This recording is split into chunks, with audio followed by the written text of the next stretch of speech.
Bismillahirrahmanirrahim.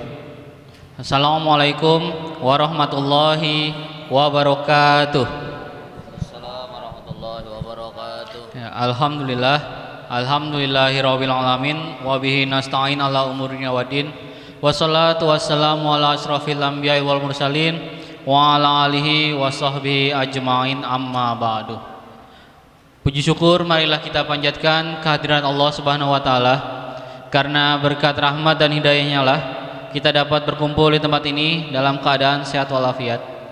Salawat serta salam semoga selalu tercurah kepada junjungan kita baginda Nabi besar Muhammad sallallahu alaihi wasallam, para keluarganya, para sahabatnya dan para pengikutnya hingga yaumil qiyamah.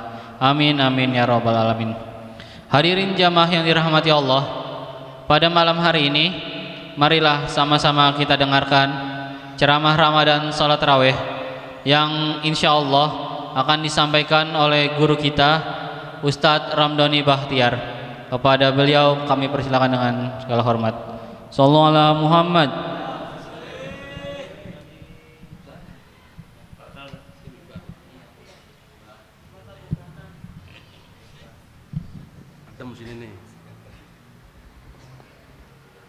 Assalamualaikum warahmatullahi wabarakatuh.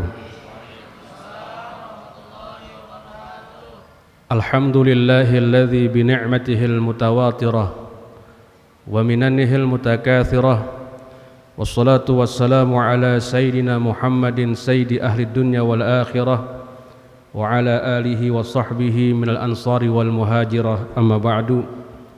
Subhanaka la ilma lana illa ma'allamtana innaka antal alimul hakim. Rabbi shrah li sadri wa yassir li amri wahlul 'uqdatam min lisani yafqahu qawli wasaddid bihi lisani wahdi qalbi bihaqqi sayyidina Muhammad wahdi qalbi bihaqqi sayyidina Muhammad wahdi qalbi bihaqqi sayyidina Muhammad.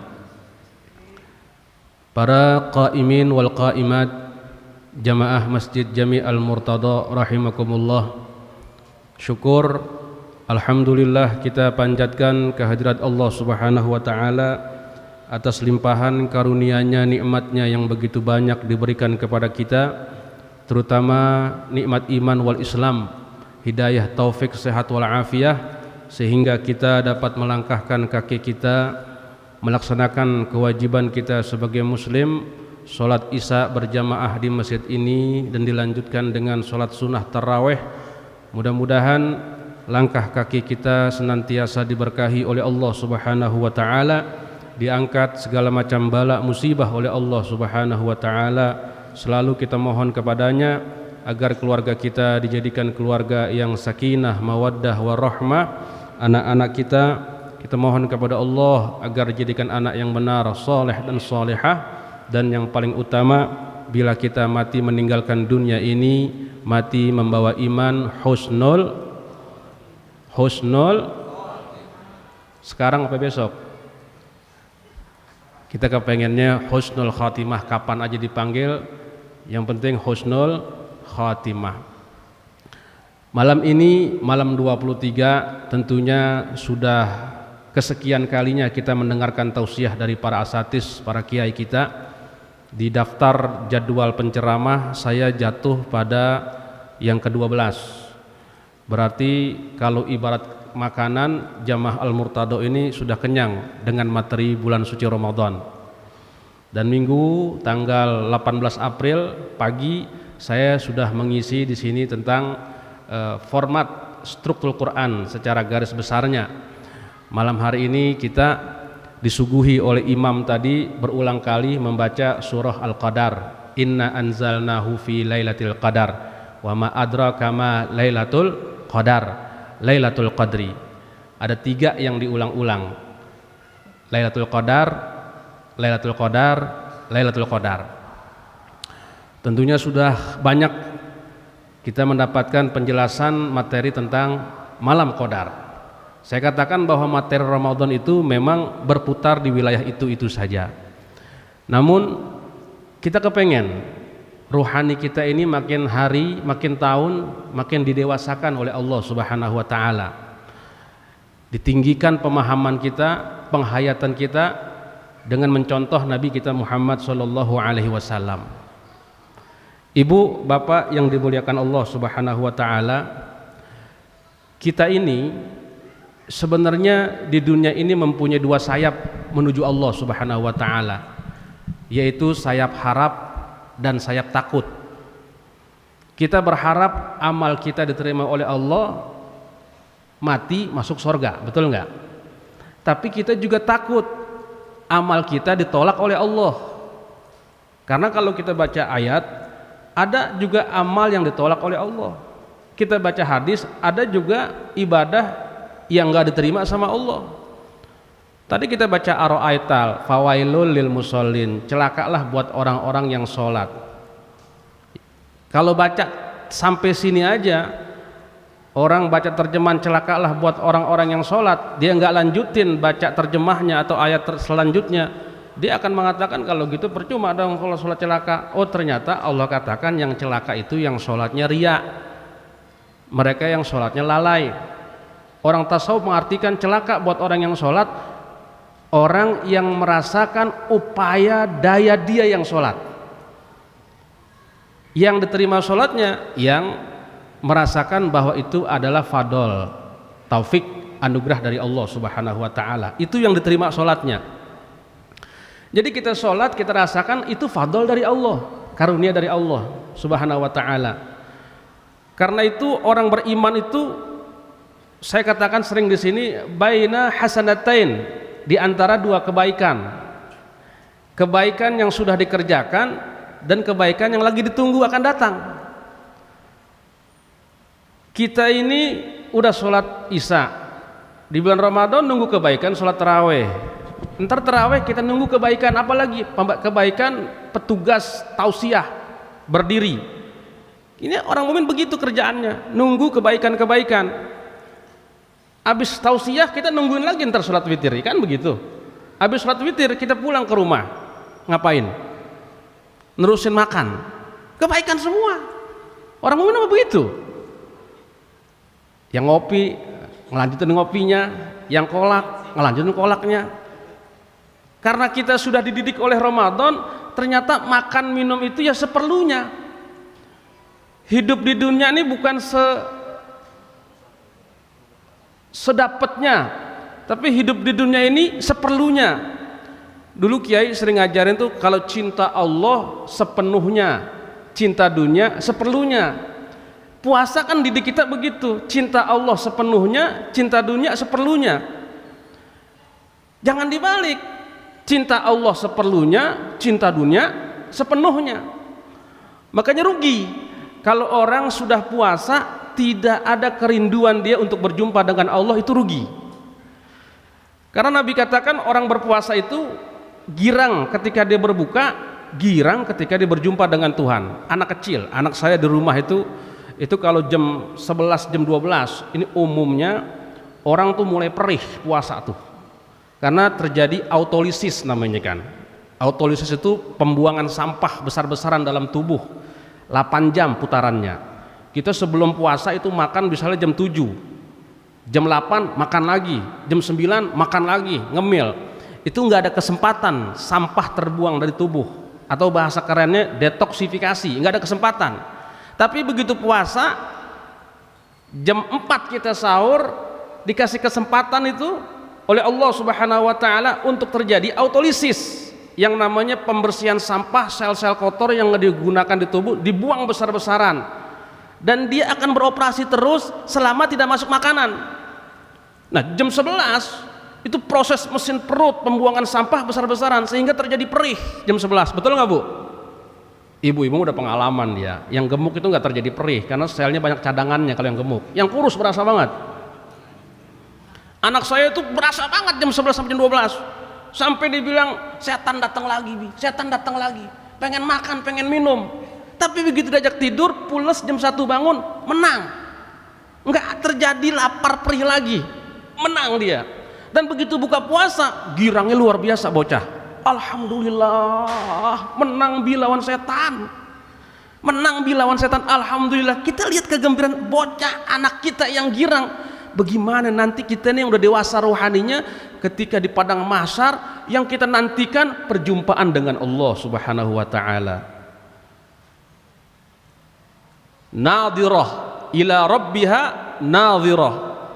Wajah berseri-seri karena mandang wajah Allah Subhanahu wa taala. Namun tahu diri kita tahu diri karena di samping baina hasanatain, orang mukmin juga baina makhafatain, di antara dua ketakutan. Takut dengan sesuatu yang sudah dikerjakan, baina ajalin qad qadaha, takut apa yang Allah akan lakukan setelah ini. Apakah kita makin sombong, apakah kita makin tawadu, apakah kita makin tinggi hati ataukah kita makin rendah hati. Takut. Wa baina ajalin qad baqiya, dan juga di antara waktu yang tersisa diberikan oleh Allah Subhanahu wa taala. Ini yang tersisa kita juga takut. Apakah yang tersisa ini nanti akan kita pakai lagi dalam kebaikan atau melenceng dalam kesesatan? Itu orang mukmin. Makanya kata Allah, nabbi ibadi anni anal ghafurur rahim wa anna adzabi huwal adzabul alim. Ya Muhammad, kabarkanlah, beritakanlah kepada hambaku, ani kata Allah, bahwasanya aku ini kata Allah, anal ghafurur rahim, saya ini maha pengampun, maha penyayang. Tapi ingat, azabi huwa adzabul alim, azabku azab yang sangat pedih. Makanya Nabi katakan, inna nabiyakum wahid wa inna abakum wahid wa innahu la fadla li arabiyyin ala ajami wala li ahmar ala aswadi illa bittaqwa. Inna nabiyakum wahid, nabi kamu satu, bapak kamu juga sebenarnya satu, Adam alaihissalam. Tidak ada kelebihan antara orang Arab dengan orang Ajam, antara yang kulit merah dengan kulit putih, illa taqwa, kecuali ketakwaan kepada Allah Subhanahu wa taala.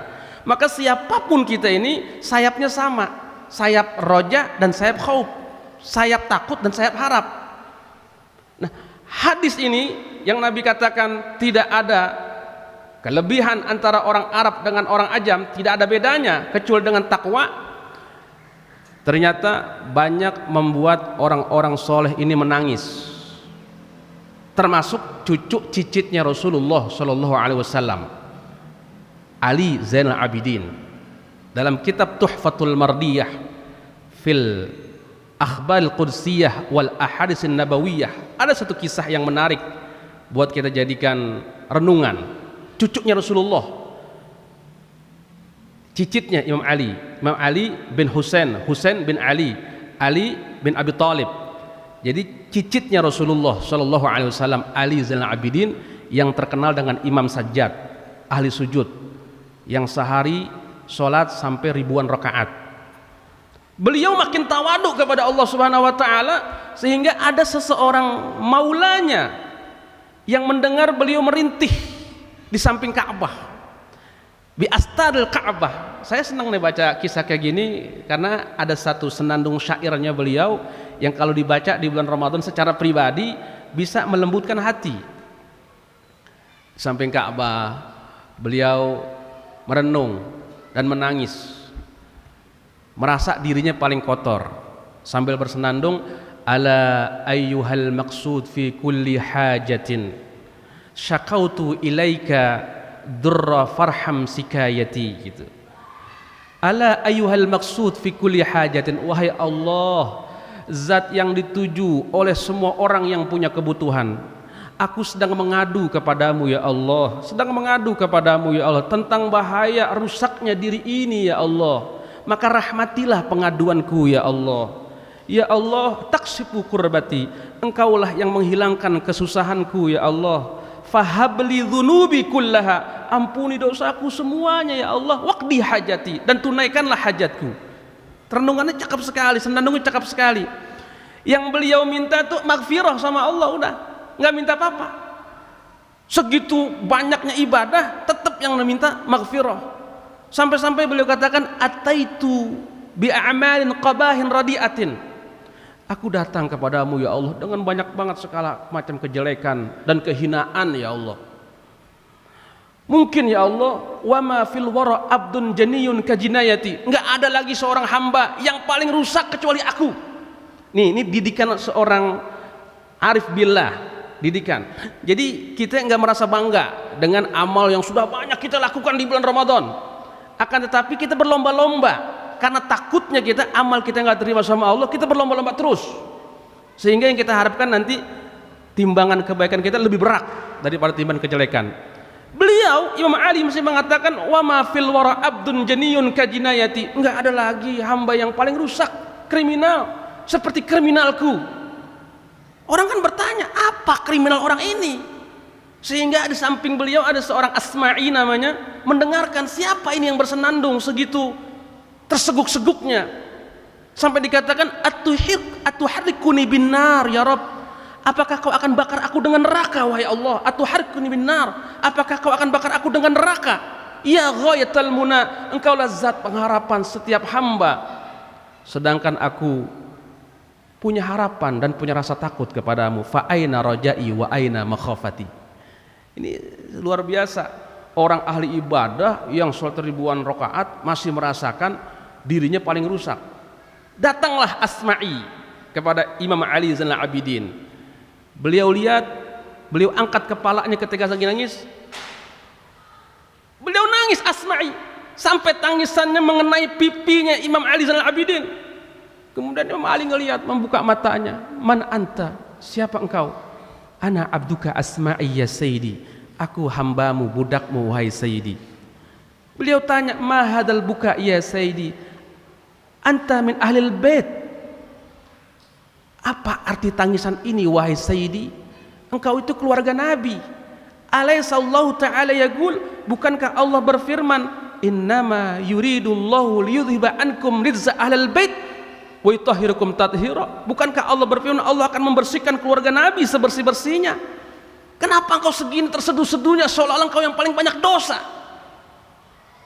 Kemudian Imam Ali mengatakan, dan perkataannya pendidikan buat orang yang membaca sejarahnya, ya Asma'i, wahai Asma'i, sorga diciptakan oleh Allah untuk orang yang taat kepadanya. Al jannatu khalaqahullahu liman ata'ahu walau kana habsan abdan habasyian. Sorga diciptakan oleh Allah untuk orang yang taat kepadanya sekalipun orang itu hitam, orang Ethiopia. Dan neraka diciptakan oleh Allah Subhanahu wa taala untuk orang yang bermaksiat sekalipun orang yang merdeka dan bangsa Quraisy. Subhanallah. Ini pendidikan buat orang yang merasa nasabnya mulia. Saya anak raja Ustaz. Saya anak raden Ustaz. Saya orang keraton Ustaz. Dosa saya pasti diampuni. Baca nih kisah Imam Ali, luar biasa. Tawaduknya, segitu banyak ibadahnya kepada Allah. Dia katakan al jannatu khalaqallahu liman ata'ahu walau kana abdan habasyian. Kemudian alaihissallahu ta'ala yaqul, wahai Asma'i, bukankah Allah berfirman, fa idza nufikha fis suri, apabila sangkakala ditiup oleh Allah, terjadi kehancuran alam semesta, fala ansaba bainahum wala yatasaalun. Pada saat hancur leburnya itu, maka tidak ada lagi gunanya nasab dan saling tegur sapa. Yang ada fa amma man saqulat mawazinuhu, adapun orang-orang yang timbangannya berat, timbangan amal baiknya berat, fa amma man saqulat mawazinuhu fa ulaika humul muflihun, merekalah orang-orang yang beruntung. Wa amma man khaffat mawazinuh, adapun orang yang ringan timbangannya, fa ulaika nar jahannam khaliduna fiha, tempat mereka neraka jahanam. Itu tawaduknya Imam Ali Zainal Abidin, cicitnya Nabi kita Muhammad sallallahu alaihi wasallam. Nah, kita nih yang lagi puasa sekarang dididik sama Allah Subhanahu wa taala, sebenarnya kita tuh nggak bisa apa-apa ya, gitu. Sebenarnya kita tuh nggak punya apa-apa. Orang yang punya apa-apa sekarang, begitu nanti dia perutnya lapar, kosong, dia merasakan nggak ada kekuatan. Nah, ketika merasakan nggak ada kekuatan, oh ternyata kekuatan itu sumbernya dari Allah Subhanahu wa taala. Dulu ketika nafsu diciptakan oleh Allah sebelum masuk dalam diri Nabi Adam, akal dan nafsu dipanggil sama Allah kan. Akal, kamu sini. Ditanya sama Allah akal, man anta, siapa kamu? Akal jawab, ana abduka wa anta Allah, engkau Tuhanku. Aku hambamu dan engkau Tuhanku. Akal kemudian disuruh maju sama Allah dan disuruh mundur, dia taat. Itulah akal. Makanya ada istilah ati rabbaka tusamma akilan. Taatilah Tuhanmu, kamu akan dinamakan orang yang berakal. Wala ta'sihi, jangan kau ingkari Tuhanmu, maksiati Tuhanmu, patusamma jahilan, maka kau akan menjadi orang bodoh. Akhirnya akal dimuliakan oleh Allah.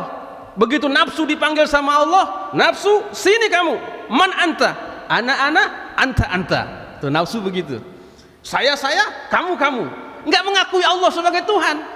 Kayak bocah nih, bocah tuh kalau sudah puasa enggak ngerti banget minum siang-siang. Bodoh dah, ntar nggak dapat surga, biarin dah begitu. Yang penting pokoknya kehausan. Tapi begitu kita peluk 1 jam 2 jam, hilang itu nafsu, dia tenang lagi. Akhirnya nafsu yang nggak mengakui Allah sebagai Tuhan dihukum sama Allah di neraka jahanam 100 tahun, dipukul, dibakar. Udah gitu dipanggil lagi sama Allah, man anta, ya nafsu. Ana, anta. Saya, engkau. Kata nafsu begitu. Belum jerak juga ada nafsu. Coba kita lihat orang di penjara, Pak, Bu. Di penjara itu mereka ada yang 4 tahun, 5 tahun. Saya tanya, keluar penjara makin bener apa makin nakal? Hah? Kadang-kadang makin nakal. Anton Medan almarhum tuh bilang begitu. Orang yang keluar dari penjara, yang tadinya nyolong motor bisa nyolong mobil, Pak. Kenapa? Ketemu sama seniornya di situ. Itu di penjara. Ternyata penjara nggak bisa bikin dia sadar. Nafsu juga begitu, dibakar, dipukul, nggak bikin sadar. Begitu Allah penjarakan, karantina di penjara lapar dan dahaga 100 tahun. Setelah itu dipanggil sama Allah, dia lemah selemah-lemahnya. Baru nafsu mengakui ketika Allah katakan, man anta, siapa kamu? Ana abduka wa anta rabbuna, engkau adalah Tuhanku dan aku adalah hambamu. Baru nafsu itu ngakui setelah lapar dan dahaga. Akhirnya akal dan nafsu dimasukkan ke bapak kita Nabi Adam alaihissalam, sehingga dalam diri kita ini mengalir antara akal, nafsu, roh, kolbu, dan jasad. 5 perangkat inilah yang menjadi modal kita untuk mengenal Allah subhanahu wa ta'ala. Sudah saya jelaskan 5 perangkat ini di minggu pagi, bahwa ada amalan jasad, ada amalan nafsu, ada amalan roh, ada amalan hati, dan ada juga amalan akal. Dan amalan yang paling puncak adalah amalan ruh, di mana ruh kita ini selalu menyaksikan kehebatan Allah subhanahu wa ta'ala, keesaan Allah subhanahu wa ta'ala. Amalan nafsu sudah kita kerjakan di bulan suci Ramadan, yaitu melemahkan nafsu kita sehingga kita taat kepada Allah sengantuk apapun. Allahu Akbar, Allahu Akbar. Bangun gak kita subuh-subuh? Bangun gak? Iya. Ustadz yang bangun, saya mah tidur gitu. Itu latihannya begitu. Begitu nafsu kita terdidik, sengantuk apapun kita bangun sholat subuh. Mau di rumah, mau di masjid, pokoknya bangun sholat subuh. Mudah-mudahan Allah terima amal ibadah kita dan Allah jaga amal kita. Rabbana la tuzigh qulubana ba'da idh hadaitana wa hab lana min ladunka rahmah innaka antal wahhab. Ya Allah, ya Tuhan kami, jangan kau palingkan hati kami setelah kau beri hidayah kepada kami, dan berikanlah kami karuniamu, rahmatmu, jagalah kami semuanya ya Allah, dan wafatkanlah kami nanti ya Allah dalam keadaan husnul khatimah, dan bahagiakan kami dunia dan akhirat bihaqqi nabiyina Muhammad sallallahu alaihi wasallam wa bi barakati syahr Ramadan. Al-Fatihah. A'udzubillahi minasyaitonir rajim. Bismillahirrahmanirrahim. Alhamdulillahirabbil alamin arrahmanirrahim maliki yaumiddin. Iyyaka na'budu wa iyyaka nasta'in. Ihdinas siratal mustaqim. Siratal ladzina an'amta 'alaihim ghairil maghdubi 'alaihim waladdallin. Amin. Ini saja yang bisa saya sampaikan. Yang baik datang dari Allah Subhanahu wa taala, yang kurang baik dari kekhilafan al-faqir dan kejahilan al-faqir. Kita lanjutkan dengan salat witir berjamaah. Kebaikan selanjutnya mudah-mudahan bahagia kita dunia wal akhirat. Assalamualaikum warahmatullahi wabarakatuh. Waalaikumsalam warahmatullahi wabarakatuh. Ya, terima kasih kepada Ustadz Ramdhani Bahtiar yang telah menyampaikan ilmunya kepada kita semuanya. Semoga apa yang beliau sampaikan bermanfaat bagi kita semuanya yang mendengarkannya. Amin amin ya rabbal alamin. Selanjutnya ada beberapa pengumuman yang akan saya sampaikan. Yang pertama, pada hari Kamis tanggal 6 Mei 2021 akan ada ceramah Ramadan Salat Tarawih yang insya Allah akan diisi oleh guru kita Ustadz Husni Tamrin. Dan pengumuman yang kedua terkait dengan tromol Salat Tarawih, pemasukan pada tanggal 2 Mei 2021 sebesar Rp632.000, pemasukan tanggal 3 Mei 2021 sebesar Rp939.000. Terima kasih kepada para jamaah yang telah menginfakkan sebagian besar hartanya di Masjid Al-Murtadoh ini.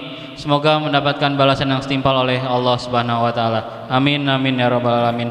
Dan pengumuman ketiga yang terakhir, panitia Ramadan Masjid Jami Al-Murtadoh mengadakan itikaf pada 10 malam terakhir di bulan Ramadan.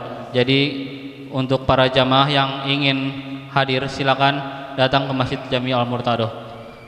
Kurang lebihnya kami mohon maaf. Billahi taufiq wal hidayah. Wassalamualaikum warahmatullahi wabarakatuh.